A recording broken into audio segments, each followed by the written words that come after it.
آیت نمبر 70۔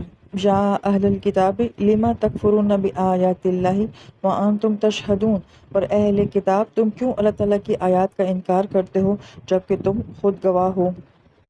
اب یہاں پہ آیت مبارکہ میں اہل کتاب کہا گیا ہے، طائفہ کا ذکر نہیں کیا گیا۔ اس کا مطلب ہے یہاں براہ راست جو ہے وہ اہل کتاب سے بات ہو رہی ہے۔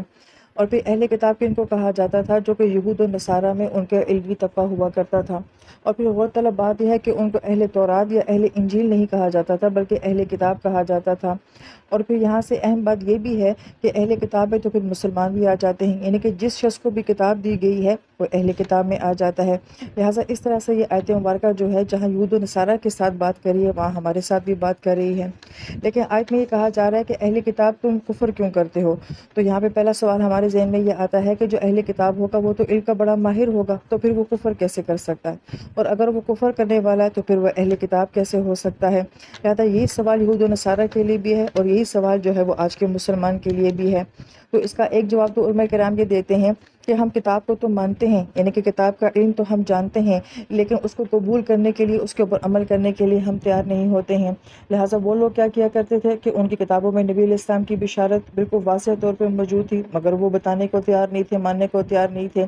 اور ایون یہ کہ کسی بھی کتاب میں اس کے مذہب کا ذکر نہیں کیا گیا، لیکن قرآن پاک میں جو ہے وہ باقاعدہ دین کا نام جو ہے وہ اسلام بتایا گیا ہے، اور ان کی کتابوں میں بھی جو ہے اس دین کے بارے میں واضح نشانیاں موجود تھیں، مگر وہ لوگ ماننے کو تیار نہیں ہیں، تو گویا کہ یہ ان کا کفر تھا۔ اور مسلمان کا کفر کیسے ہو سکتا ہے کہ ہم قرآن سے پیار کرتے ہیں، اس کی عظمت کا احساس بھی ہے، اس کا احترام بھی کرتے ہیں، لیکن ہم قرآن کے بارے میں پک اینڈ چوز کا شکار ہو چکے ہیں کہ یہ حکم ہمیں آسان لگتا ہے اس کو ہم کر لیں گے، یہ حکم ہمیں بہت مشکل لگتا ہے اس کو ہم نہیں کر سکتے۔ لہٰذا کچھ باتیں تو ایسی ہیں کہ جو قبول کر لیتے ہیں اور باقی باتوں کو عمل جو ہے وہ ہم چھوڑ دیتے ہیں، تو گویا کہ یہ بھی قرآن کے انکار میں ہی آتا ہے۔ پھر اسی طریقے سے یہودیوں لوگوں کا یہ رویہ ہوا کرتا تھا کہ ایک ان کے پاس تورات ہوتی تھی، ایک ان کے پاس تلمود ہوتی تھی، اور تلمود میں ان کے علماء کے جو ہیں وہ فتوے ہوا کرتے تھے، اور وہ فتووں کو یعنی کہ تلمود کو جو ہے وہ تورات کے اوپر زیادہ ترجیح دیا کرتے تھے۔ اسی کا موازنہ اگر آج کی امت کے ساتھ کیا جائے تو ایک طرف قرآن کی بات ہوتی ہے اور ایک طرف مختلف مذاہب یا مختلف مسالک کی بات ہوتی ہے اور ان کے فتووں کی بات ہوتی ہے۔ لہٰذا ہم مسلک کو فالو کرتے ہیں مگر قرآن کی بات کو جو ہے وہ پیچھے چھوڑ دیتے ہیں۔ ایون یہ کہ بعض اہل علم یہ کہتے ہیں کہ ہمارے انڈو پاک میں جو تعلیمی سلسلہ ہے وہاں پہ ہم یہ دیکھتے ہیں کہ مسلکوں کی بات بہت کی جاتی ہے، مولانا کا نام سنتے ہیں، مفتی کا نام ہم سنتے ہیں، مگر کہیں مفسر القرآن کا نام ہم نہیں سنتے، یا ہم کہیں شیخ السیرت کا نام نہیں سنتے، یا شیخ الحدیث کا نام جو ہے وہ بہت کم اب ہوتا چلا جا رہا ہے۔ اس کی وجہ کیا ہے کہ فقہ بہت زیادہ ہے اور فتوے بہت زیادہ ہیں، لیکن قرآن کا علم اور سیرت کا علم جو ہے وہ ایون یہ کہ ہمارے مدارس میں بھی بہت کم ہے۔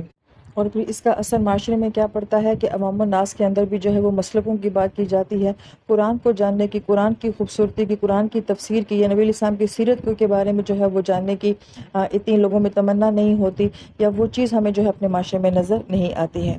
پھر آیت مبارکہ کے آخر میں کہا جا رہا ہے وہ انتم تشہدون، اور تم اس کے گواہ ہو۔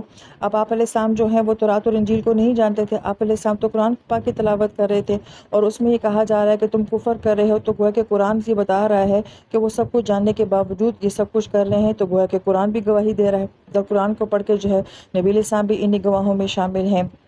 اور تشہدون کا جو دوسرا معنی بیان کیا گیا ہے کہ اگر یہ لوگوں کے سامنے تو اس بات کا اقرار نہیں کرتے، مگر اپنے دل و دماغ میں، اپنی نجی محفلوں میں تو وہ اس بات کی شہادت اور گواہی دیتے ہیں کہ نبی علیہ السلام سچے نبی ہیں اور یہ دین سچا ہے۔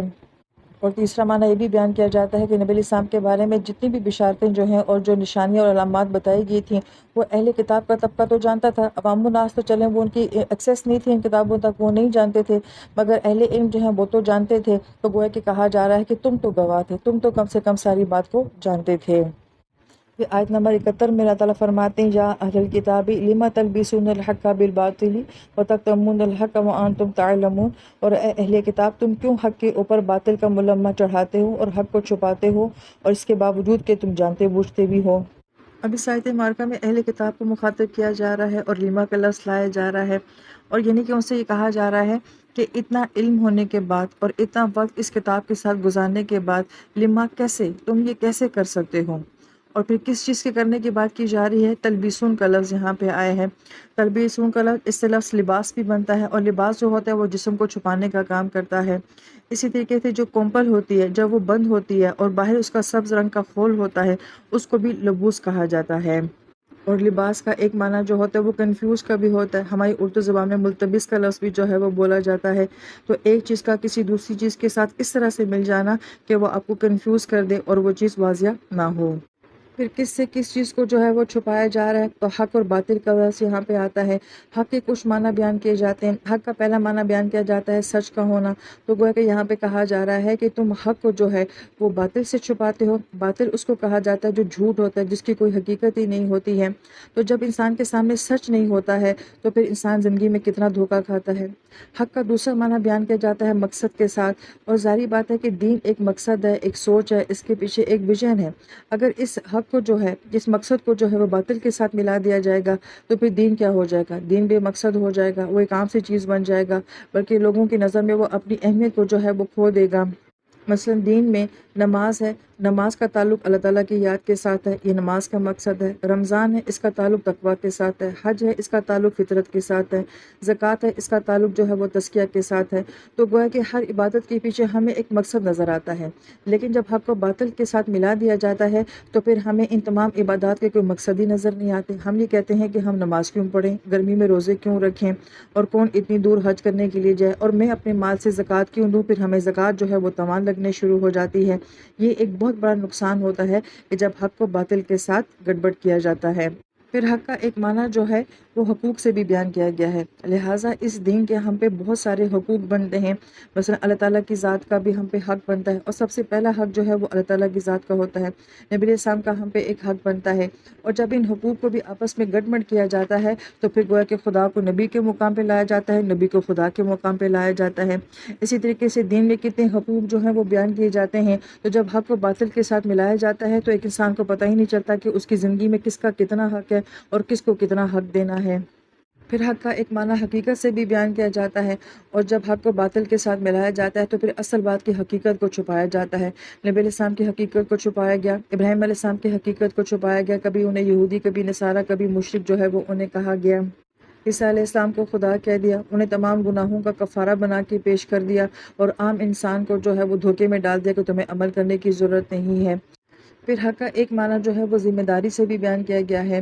لہٰذا یہ دین جو ہے وہ ہر ایک کی اپنی ذمہ داری ہے. لیکن جب حق کو باطل کے ساتھ مکس کیا جاتا ہے تو اس کا نقصان کیا ہے کہ دین کے اوپر صرف چند لوگوں کی اجارہ داری سمجھی جاتی ہے.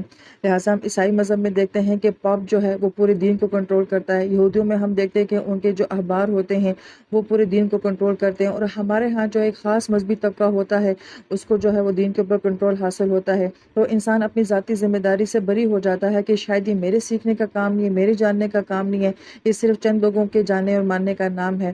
تو گویا کہ حق کو باطل کے ساتھ ملانے پہ کتنے بڑے نقصانات ہوتے ہیں جو کہ انسان کی انفرادی زندگی میں بھی آتے ہیں اور پورے معاشرے میں بھی اس کے نقصان آتے ہیں. لہٰذا یہ تمام تلبسون کی کیفیات جو بیان کی گئی ہیں، اگر اس کے اوپر غور کیا جائے کہ اس نے انسانیت کو کتنا بڑا نقصان دیا ہے کہ عیسیٰ علیہ السلام کو جو ہے بطور کفارہ بنا کے پیش کر دیا، لہٰذا کتنے لوگ جو ہے وہ عمل سے غافل ہیں. یہی معاملہ ہمارے دین کے ساتھ بھی ہوتا ہے کہ شفاعت کو اور فضائل کو اتنا زیادہ بیان کیا جاتا ہے کہ عام عوام کو یہ تاثر دیا جاتا ہے کہ بس نبی علیہ السلام کی شفاعت جو ہے وہ سب کچھ کروا دے گی اور ہمیں عمل کرنے کی جو ہے وہ ضرورت نہیں ہے. اسی طریقے سے کہیں امام معصوم کا ہمیں یہ نظریہ ملتا ہے کہ امام جو ہوتے ہیں وہ معصوم ہوتے ہیں، جبکہ ہم یہ کہتے ہیں کہ صرف انبیاء جو ہوتے ہیں وہ معصوم ہوتے ہیں. اگر امام کوئی نماز میں غلطی کرتا ہے تو مقتدی کو پورا حق ہوتا ہے کہ وہ انہیں ٹوک سکتا ہے. اور ایون یہ کہ امام اگر بے وضو ہو جائے تو پیچھے والا آگے آ جائے گا، امام صاحب پیچھے آ کے جو ہے وہ وضو کرنے کے لیے جائیں گے. لہٰذا ہمارے ہاں تو امام معصوم نہیں ہوتے ہیں. لیکن جب حق کو باطل کے ساتھ ملایا جاتا ہے تو کسی کا کیا مقام ہے، کتنی حیثیت ہے، وہ سب جو ہے وہ آپس میں گڈمڈ کر دیا جاتا ہے.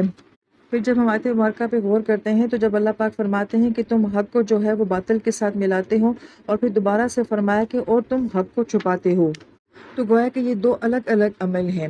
یعنی کہ حق کو باطل کے ساتھ ملانا یہ ایک الگ عمل ہے، اور پھر حق کو چھپانا یہ ایک الگ عمل ہے. اس کی مثال یوں دی جاتی ہے کہ اگر میں یہ کہتی ہوں کہ فلاں شخص نے مجھے بہت مارا، تو یہ بالکل سچ ہے کہ اس نے مجھے مارا، لیکن میں یہ نہیں بتاتی کہ میں نے اس کو کتنا مارا.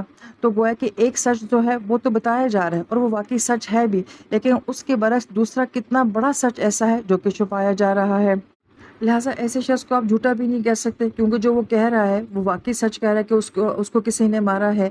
لیکن ساتھ ساتھ یہ بھی دیکھیں کہ وہ کتنا بڑا سچ جو ہے وہ چھپا رہا ہے.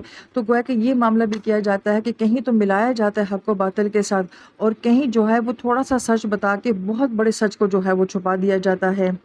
اور پھر فرمایا کہ وَأَنْتُمْ تَعْلَمُونَ، اور تم جانتے ہو. یعنی کہ یہ سب کچھ جو ہو رہا ہے یہ انجانے میں نہیں ہو رہا، یہ غلط فہمی کی وجہ سے نہیں ہو رہا، بلکہ یہ باقاعدہ جان بوجھ کے جو ہے وہ کیا جا رہا ہے.